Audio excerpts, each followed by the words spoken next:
ঘরে তৈরি স্যান্ডউইচ সবসময়ের জন্য হেলদি আর টেস্টি হয়। তুমি তোমার বাচ্চাকে টিফিনে দিতে পারো বা তোমার লাঞ্চ বক্সের জন্য তৈরি করতে পারো। কত সুন্দর দেখতে হয়েছে দেখো। ঘরে খুব সহজে তোমরা তৈরি করতে পারবে। আমি যেভাবে তৈরি করেছি তোমাদের এখন দেখাবো। মুচমুচে আর সুস্বাদু স্যান্ডউইচ কি করে বানাবে তার কিছু উপায়ও বলবো।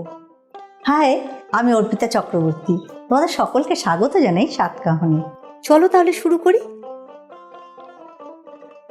চিকেন স্যান্ডউইচ অনেকভাবে তৈরি করা যায়, তো আমার ঘরে যেসব উপকরণগুলো ছিল সেগুলো দিয়ে আমি তৈরি করছি। বিশেষ করে বেল পেপার চিকেনের সঙ্গে খুব ভালো যায়, দুটোর ফ্লেভার মিশে অপূর্ব একটা ফ্লেভার আসে। আমি এখানে চিকেন মিন্স নিয়েছি।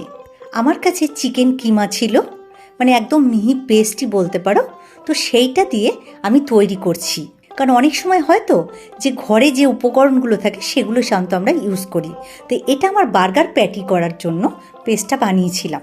তোমরা যদি বার্গার দেখতে চাও তাহলে আমাকে অবশ্যই জানাবে, আমি তোমাদের তৈরি করে দেখাবো।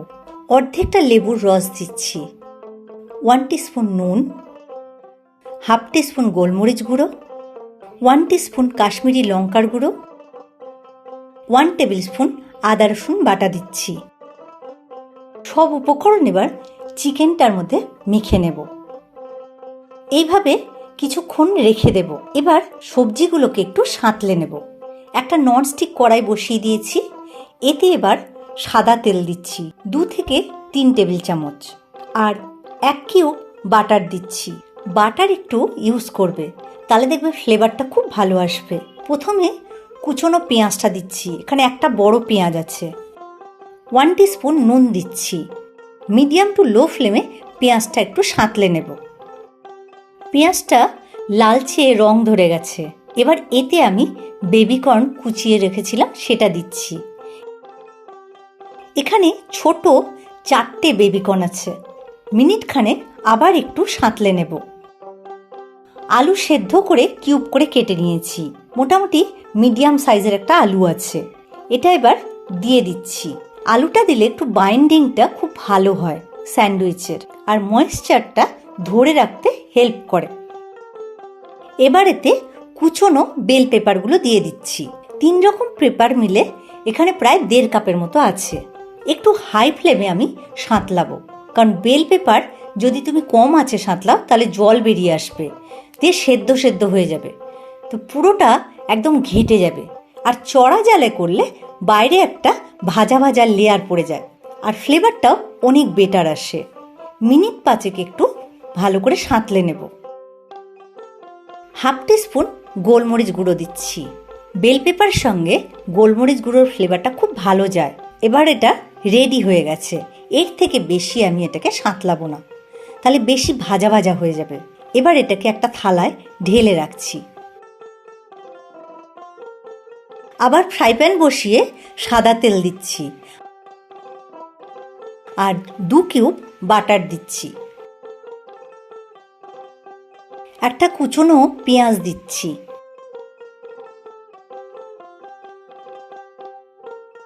পেঁয়াজের র ফ্লেভারটা চলে গেছে। এবার যে চিকেনটা আমি ম্যারিনেট করে রেখেছিলাম সেটা আবার দিয়ে দিচ্ছি। যেহেতু চিকেন পেস্ট আমি দিয়েছি এখানে, তো খুব তাড়াতাড়ি দলা ধরে যাওয়ার চান্স থাকবে। এই সময় হিটটা আমি একদম কমিয়ে দেব, আর ধীরে ধীরে আমি মেশাবো। তোমরা চিকেন হাড়সহ নিয়ে সেদ্ধ করে সেখান থেকে চিকেনটা ছাড়িয়ে নিতে পারো। তারপর একটু সাঁতলে নেবে, তখন তোমাদের আর ম্যারিনেট করতে হবে না। আর যা যা উপকরণ দিয়ে আমি ম্যারিনেট করলাম সেগুলো দিয়ে তখন তোমরা সেদ্ধ করে নেবে। আস্তে আস্তে আমি ভালো করে কষে নেব, আর চিকেনটা তাতে করে ঝরঝরে হয়ে আসবে। প্রয়োজন মনে করলে একটু জল ছিটে দিতে পারো, তেলের প্রয়োজন হলে আর একটু তেল অ্যাড করতে পারো। চিকেনটা দেখো কত ঝরঝরে হয়ে গেছে, কালার চেঞ্জ হয়ে গেছে দেখো, আর র ফ্লেভারটাও চলে গেছে। একটু কাঁচা লঙ্কা কুচিয়ে আমি এর মধ্যে দেব। 3 থেকে 4টে দিচ্ছি, কারণ অনেকটা এখানে চিকেন কিমা আছে। মোটামুটি 500 গ্রাম চিকেন কিমা আছে। ধনে পাতাও একটু কুচিয়ে নিচ্ছি। এক এক করে লঙ্কা আর ধনে পাতা কুচিগুলো দিয়ে দেব।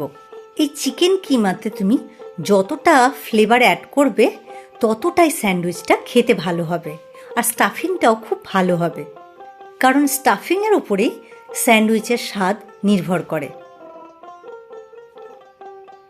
একটা রোস্টেড মশলা এখানে অ্যাড করছি, এতে ফ্লেভারটা খুব ভালো আসবে। 1 টেবিল স্পুন মতো দিচ্ছি। এই রোস্টেড মশলাটা আমি কিভাবে করেছি ঘরে, সেই লিঙ্কটা আমি ডেসক্রিপশন বক্সে দিয়ে দেব। এবার সাঁতলানো সবজিগুলো এর মধ্যে দিয়ে দিচ্ছি। আরও মিনিট খানিক একটু ভালো করে নাড়াচাড়া করে নেব। তাতে করে সবজি আর চিকেন সব একসঙ্গে মিলেমিশে স্টাফিংয়ের স্বাদ অনেক গুণ বেড়ে যাবে। ইন্ডাকশান অফ করে দিচ্ছি। একটু ঠান্ডা হলে আমি স্টাফিংগুলো ভরবো ব্রেডে। একটু ঠান্ডা হয়ে গেছে স্টাফিংটা, আমি এবার হাত দিয়ে একটু মেখে নিচ্ছি। আলুগুলো আছে যেগুলো, তাহলে সেগুলো দিয়ে একটু ভালো বেশ মাখা মাখা হবে, আর স্টাফিংটা যখন ব্রেডে দেব ভালোভাবে ছড়িয়ে যেতে পারবে। ঘরে যে নর্মাল ব্রেড থাকে আমি সেটাই নিয়েছি, তোমরা চাইলে স্যান্ডউইচ ব্রেডও নিতে পারো। মাল্টিগ্রেন বা ব্রাউন ব্রেড দিয়েও তোমরা তৈরি করতে পারো। এবার এর থেকে নিয়ে আমি পাউরুটির ওপরে ছড়িয়ে দেব। এখানে তোমরা চিজ ইউজ করতে পারো, বা যদি স্টাফিংটা তোমাদের ড্রাই মনে হয় তাহলে মেয়োনিজ দিয়েও মেখে নিতে পারো। আমার স্টাফিংটার মধ্যে যথেষ্ট ময়েশ্চার আছে, আমি আর কিছু অ্যাড করছি না। তো আস্তে আস্তে ভালো করে ছড়িয়ে দেব। এর উপরে আর একটা ব্রেড দিয়ে দিচ্ছি। এইভাবে বাকিগুলো আমি তৈরি করে নেব।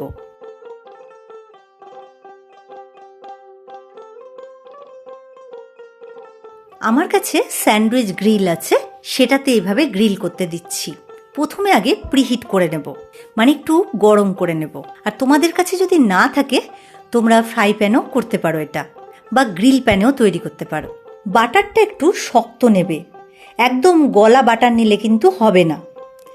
দেখো এইরকম বাটার তোমাদের নিতে হবে, তাতে লাগাতে গেলে খুব সুন্দরভাবে লেগে যাবে। এই ব্রেডের ওপর এবার দুদিক থেকে আমি বাটার লাগিয়ে দেব, তাতে করে একটা মুচমুচে ভাব যেটা আসে স্যান্ডউইচে সেটা চলে আসবে, আর ফ্লেভারটাও খুব ভালো আসবে, আর একটা সুন্দর ব্রাউনিশ কালার আসবে। এখানে তোমরা ঘিও ইউজ করতে পারো, ঠিক একদম বাটারের মতো হতে হবে, একদম মেল্ট হলে হবে না। দুটো আমার রেডি হয়ে গেছে। এবার স্যান্ডউইচ গ্রিলারের মধ্যে ভরে দিচ্ছি, ঢাকনাটা আটকে দিচ্ছি। 4 থেকে 5 মিনিট আমি এটাকে গ্রিল করতে দেব। মিনিট 5 হয়ে গেছে। এবার গ্রিলারটা খুলছি, রেডি হয়ে গেছে। দেখো স্যান্ডউইচ কত সুন্দর কালার হয়েছে, আর কত মুচমুচে হয়েছে। দেখো স্যান্ডউইচটা সুন্দর করে কাটার ঝটপট একটা ছোট্ট ট্রিক দেখাচ্ছি। দেখো স্যান্ডউইচের মাঝখান থেকে প্রথমে আগে একটা সাইডে কেটে নেবে, তারপরে উল্টে আর একটা পাশ থেকে এইভাবে কাটবে, তাহলে স্যান্ডউইচটা খুব সুন্দরভাবে ইকুয়ালি কাটা যাবে, আর ভেঙেও যাবে না। আর সাইডগুলো দেখছো কত সুন্দর গ্রিল হয়েছে, ঠিক এই রকমই হবে। আর ভেতরে যে স্টাফিংয়ের লেয়ারটা দেখো কত সুন্দর দেখা যাচ্ছে। আমি তোমাদের যেভাবে দেখালাম ঠিক এইভাবে তৈরি করবে, তাহলে তোমাদের স্যান্ডউইচ হবে খুব মুচমুচে আর খুব টেস্টি। আর এই রেসিপিটা তোমাদের কেমন লাগলো আমাকে কমেন্ট করে জানাবে। আর যদি নতুন কোনো রান্নার রেসিপি দেখতে চাও সেটাও কমেন্ট করে জানাবে। রেসিপিটা ভালো লাগলে লাইক করো, কমেন্ট করো, আর সাবস্ক্রাইব করে সঙ্গে থেকো। আমি অর্পিতা চক্রবর্তী, তোমরা দেখছিলে স্বাদকাহন। খুব ভালো থেকো তোমরা। ফিরে আসছি খুব শিগগিরই নতুন রান্নার রেসিপি নিয়ে।